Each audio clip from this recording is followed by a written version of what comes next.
নমস্কার, শুভ সন্ধ্যা। শান্তন টিভির পর্দায় আপনাদের সকলকে স্বাগত। আছি সাথে আমি দীপান্বিতা। চোখ রাখবো বিস্তারিত সংবাদে। কমিউনিস্টরা জনজাতি অংশের মানুষকে ভোট বাক্সে পরিণত করেছিল, কিন্তু কাজের বেলায় তারা কোনো কিছুই করেনি। আর বর্তমান সরকার প্রতিষ্ঠিত হওয়ার পর জনজাতি অংশের মানুষের উন্নয়ন সরকার কর্তব্য মনে করে, জনজাতিদের উন্নয়ন করা উচিত বলে মনে করে কাজ করছে। প্রধানমন্ত্রী নরেন্দ্র মোদী বলেছেন যে উন্নয়ন তিনি গত 10 বছরে করেছেন সেটা মাত্র একটা টেলার পিকচার বাকি আছে। সুতরাং উন্নয়নের সাথে নরেন্দ্র মোদী নেতৃত্বাধীন সরকার পুনরায় প্রতিষ্ঠা করার জন্য আহ্বান করেন মুখ্যমন্ত্রী মানিক সাহা। সোমবার রামচন্দ্রঘাট বিধানসভার উদ্যোগে আয়োজিত ত্রিদলীয় জোটের নির্বাচনী জনসমাবেশে বক্তব্য রেখে একথা বলেন মুখ্যমন্ত্রী ডক্টর মানিক সাহা। মুখ্যমন্ত্রী আরও বলেন, পশ্চিম ত্রিপুরা লোকসভা আসনে প্রথম দফার নির্বাচনে যে ভোট পড়েছে তা ভারতবর্ষের মধ্যে রেকর্ড। 81% অধিক কোনো আসনে এদিন ভোট পড়েনি। আগামী 26 এপ্রিল পূর্ব ত্রিপুরা আসনে এমন রেকর্ড সংখ্যক ভোট হবে বলে আশাবাদী মুখ্যমন্ত্রী এদিন নির্বাচনী সভা থেকে ভোটারদের উদ্দেশ্যে আহ্বান জানান ডাবল ইঞ্জিন সরকারের প্রতি সমর্থন করে যাতে বিজেপি প্রার্থী কৃতি সিং দেববর্মাকে ভোট দিয়ে জয়ী করেন। আয়োজিত নির্বাচনী জনসভায় এদিন এছাড়াও উপস্থিত ছিলেন প্রাক্তন উপমুখ্যমন্ত্রী জিষ্ণু দেববর্মন সহ অন্যান্যরা। সেই জায়গায় ত্রিপুরাতে যে গত 19 এপ্রিল যে নির্বাচন হয়ে গেল, আপনারা ইত্য বছরে নিশ্চয়ই জেনেছেন যে সারা ভারতবর্ষের মধ্যে আমাদের জনসাধারণ এতটাই সচেতন যে সারা ভারতবর্ষের মধ্যে এই পশ্চিম আসনে সারা ভারতবর্ষের মধ্যে প্রথম স্থান দখল করেছে মতদানের দিক দিয়ে 81%-এর উপর আপনারা সবাই দেখেছেন। এবং আমি নিশ্চিত যে আগামী দিন একটা হেলদি কম্পিটিশন এই পূর্ব আসনের বেলায় হবে, আমাদের মধ্যে কম্পিটিশন হবে। যারা মতদান এই পূর্ব আসনে দিতে যাচ্ছে তাদের মধ্যে কম্পিটিশন হবে যে আমরা আরো কত বেশি সকাল সকাল গিয়ে এই 26 এপ্রিল সেই যে ভোটদান কত বেশি আমরা দিতে পারি। আমাকে অনেক সাংবাদিক জিজ্ঞেস করে যে আপনার কাছে চ্যালেঞ্জ কি, আপনাদের কাছে চ্যালেঞ্জ কি। আমি বারবার বলি আমাদের কাছে চ্যালেঞ্জ একটাই, কত পার্সেন্টেজ আমরা আরো বেশি পাবো তার চ্যালেঞ্জ। বন্ধুগণ, মোদিজি বারবার বলছেন, মোদিজি কি বলছেন, উনি বারবার বলছেন যে मैं গ্যারান্টি लेता हूं, আমি গ্যারান্টি দিচ্ছেন। 26 এপ্রিল পূর্ব ত্রিপুরা আসনে নির্বাচন অনুষ্ঠিত হবে। এই নির্বাচনের কাজে নিয়োজিত ভোট কর্মীদের ভোট গ্রহণ প্রক্রিয়া অনুষ্ঠিত হয় সোমবার। এদিন আগরতলা শিশু বিহার স্কুলে ভোট কর্মীদের পোস্টাল ব্যালট ভোট অনুষ্ঠিত হয়। সকাল থেকে ভোট কর্মীরা দীর্ঘ লাইনে দাঁড়িয়ে ভোট দিয়ে গণতান্ত্রিক অধিকার প্রয়োগ করেন। উপস্থিত ছিলেন আরক্ষা প্রশাসনের কর্মীরাও। নেশা কারবারির বাড়িতে এলাকাবাসীর আক্রমণ, ভেঙে চুরমার করে দেওয়া হলো বাড়িঘর সহ গাড়ি। পুলিশ হাতে গ্রেপ্তার অভিযুক্ত নেশা কারবারি। ঘটনার বিবরণে জানা যায়, বিশালগড় মধ্য লক্ষ্মীবিল মোড়াবাড়ি এলাকার বাসিন্দা জসিমউদ্দিন দীর্ঘদিন ধরে সে নেশার বাণিজ্য চালিয়ে আসছে। এলাকাবাসীরা বহুবার তাকে সতর্ক করেছে, কিন্তু সে কারো কথায় কর্ণপাত করেনি। অবশেষে এলাকাবাসীরা একত্রিত হয়ে রবিবার রাতে জসিমউদ্দিনের বাড়িতে চড়াও হয়, ভাঙচুর করা হয় তার বাড়িতে থাকা TR01 BM0233 নম্বরের গাড়ি, বাড়িঘর সহ ঘরে থাকা সকল আসবাবপত্র। মারধর করা হয় নেশা কারবারি জসিমউদ্দিনের বাবাকে। ঘটনার খবর পেয়ে ঘটনাস্থলে ছুটে যায় পুলিশ। শেষ পর্যন্ত পুলিশ অভিযুক্ত নেশা কারবারি জসিমউদ্দিনকে গ্রেপ্তার করে থানায় নিয়ে যায়। এলাকায় এক যুবক সংবাদ মাধ্যমের মুখোমুখি হয়ে জানায়, জসিমউদ্দিনের কর্মকাণ্ডে এলাকার লোকজন অতিষ্ঠ হয়ে গেছে। বহুবার এলাকাবাসীরা জসিমউদ্দিনকে সতর্ক করেছে, কিন্তু সে কারোর কথা শুনতে নারাজ। অবশেষে প্রতিবাদে সরব হয়েছে এলাকাবাসী।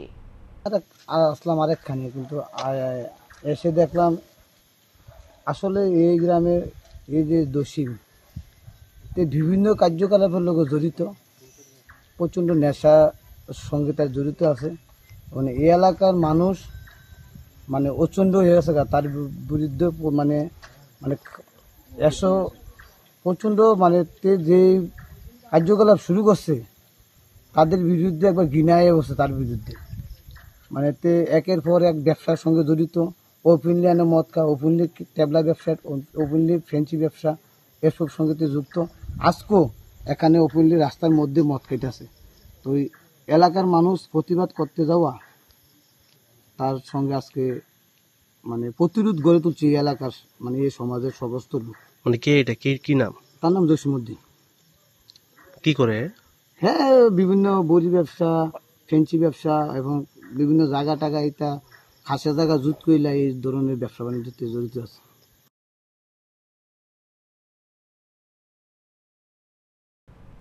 রাজধানীর বেলাবোর পালপাড়া এলাকার ঘরের দেওয়াল ভেঙে পড়ে ঘটনাস্থলে মৃত্যু বাড়ির মালিকের। মৃতের নাম লিটন রুদ্রপাল, বয়স 40 বছর। ঘটনায় আহত হয় এক শ্রমিক। আহত শ্রমিকের নাম নকুল রুদ্রপাল। প্রত্যক্ষদর্শীদের কাছ থেকে জানা যায়, এদিন লিটন রুদ্রপাল বাড়ির শ্রমিকের সাথে দেওয়ালের ভাঙার কাজ করছিল, কিন্তু দুপুর 12:30 নাগাদ কাজ করার সময় দেওয়ালটি হুড়মুড়ে ভেঙে পড়ে লিটন রুদ্রপাল এবং তার সাথে কাজ করা শ্রমিকের উপর। সাথে সাথে পরিবারের লোকজন এবং প্রত্যক্ষদর্শীরা খবর দেয় বাদারঘাট স্থিত দমকল কর্মীদের। দমকল কর্মীরা ঘটনাস্থলে পৌঁছানোর আগে দেওয়াল সরিয়ে দুজনকে উদ্ধার করে অটো দিয়ে হাসপাতালের উদ্দেশ্যে রওনা হয়, কিন্তু ক্যাম্পের বাজার এলাকায় আসার পরে দমকল কর্মীদের মাঝরাতে পেয়ে তৎক্ষণাৎ জিবি হাসপাতালে নিয়ে আসা হয়, কিন্তু কর্তব্যরত চিকিৎসক লিটন রুদ্রপালকে মৃত বলে ঘোষণা করেন। জানা যায়, লিটনের বসতঘরের কিছু অংশ বাইপাস তৈরির জন্য যে রাস্তা নির্মাণ করা হবে সেখানে পড়েছে, যার কারণে ঘরের দেওয়াল ভাঙার কাজে হাত লাগিয়েছিল লিটন।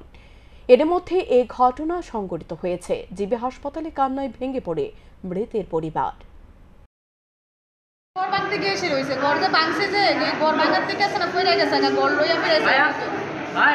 মানে ঘরটা কি কারণে ভাঙতাছে? ওই জায়গা পড়ছে, সরকারি জায়গা পড়ছে, বাইপাস রাস্তা হবে বলে।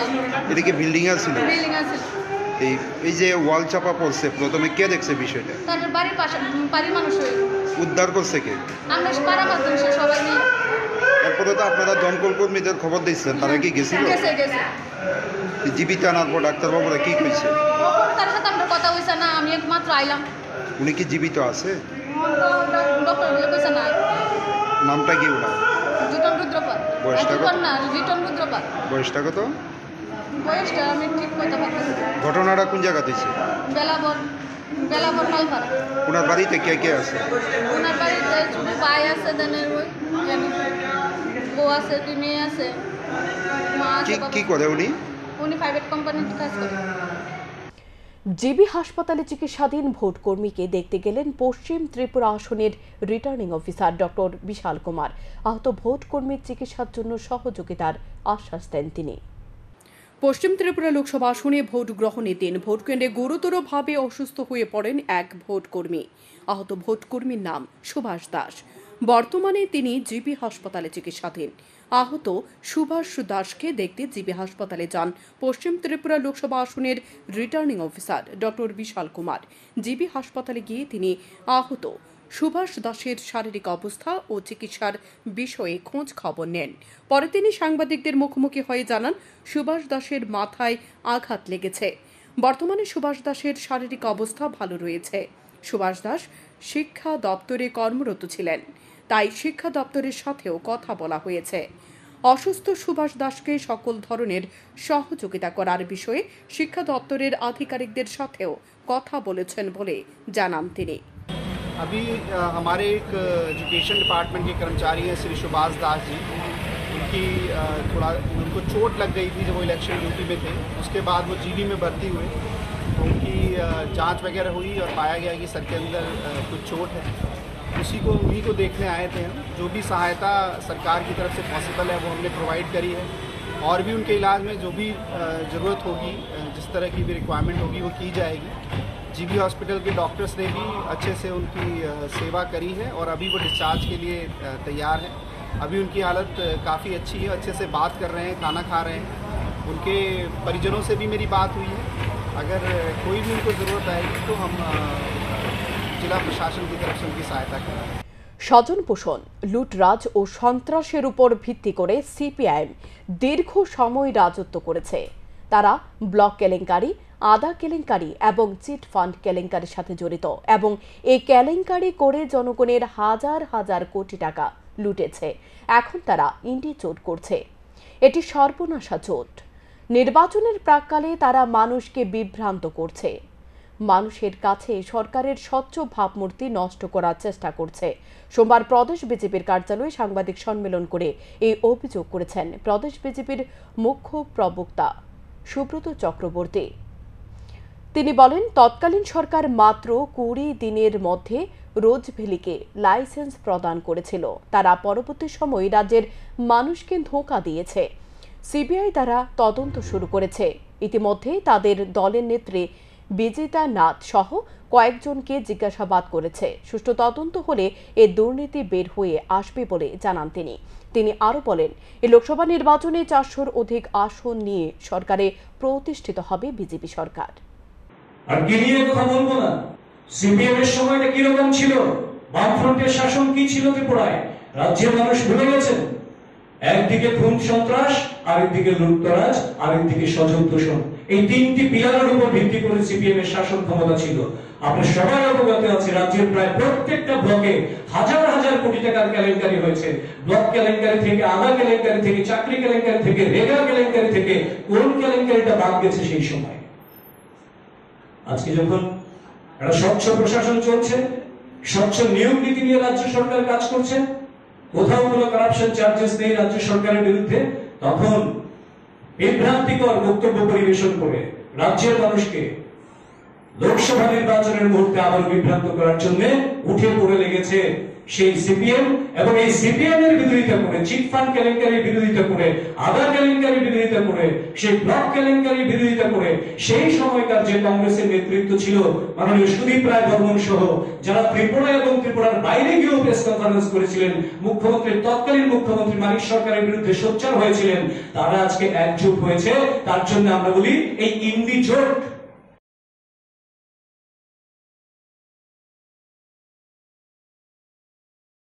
গত কয়েকদিন ধরে তাপমাত্রা ঊর্ধ্বমুখী, কিন্তু আশঙ্কা রয়েছে আরও 5 দিন সাধারণ ডিগ্রি থেকে অনেকাংশ বেশি থাকবে। এ বিষয়ে আবহাওয়া দপ্তরের সায়েন্টিস্ট ডক্টর পার্থ রায় জানায়, আগামী 5 দিন সতর্ক বার্তা জারি করা হয়েছে আবহাওয়া দপ্তরের পক্ষ থেকে। সাধারণ তাপমাত্রা থেকে কয়েক ডিগ্রি বেশি থাকার সম্ভাবনা দেখা যাচ্ছে, অর্থাৎ 35 ডিগ্রির ঊর্ধ্বে থাকার সম্ভাবনা রয়েছে রাজ্যের বেশ কয়েকটি জেলাতে। রবিবার আগরতলা শহরের তাপমাত্রা ছিল 37.5 ডিগ্রি সেলসিয়াস, যা স্বাভাবিকের চেয়ে 4 ডিগ্রি বেশি ছিল। আর আজকে রয়েছে 37 ডিগ্রি সেলসিয়াস, যা সাধারণ থেকে 3.7 ডিগ্রি সেলসিয়াস বেশি। তবে আগামী 3 দিন বৃষ্টির সম্ভাবনা লক্ষ্য করা যাচ্ছে ধলাই জেলা, উত্তর জেলা, ঊনকোটি জেলায়। তিনি আরও জানিয়েছেন, প্রয়োজনে কাজ সকাল 10টার আগে সেরে ফেলার জন্য। সকাল 10টার পর তাপমাত্রা ঊর্ধ্বমুখী হয়ে পড়তে পারে। এ তাপমাত্রা অসুস্থ হওয়ার সম্ভাবনা প্রবল রয়েছে। সার্বিক পরিস্থিতির দিকে গুরুত্ব দিয়ে তিনি এ বিষয়ে অবগত করেছেন। তবে সকাল থেকে প্রবল গরমে মানুষ দিশেহারা হয়ে পড়েছে।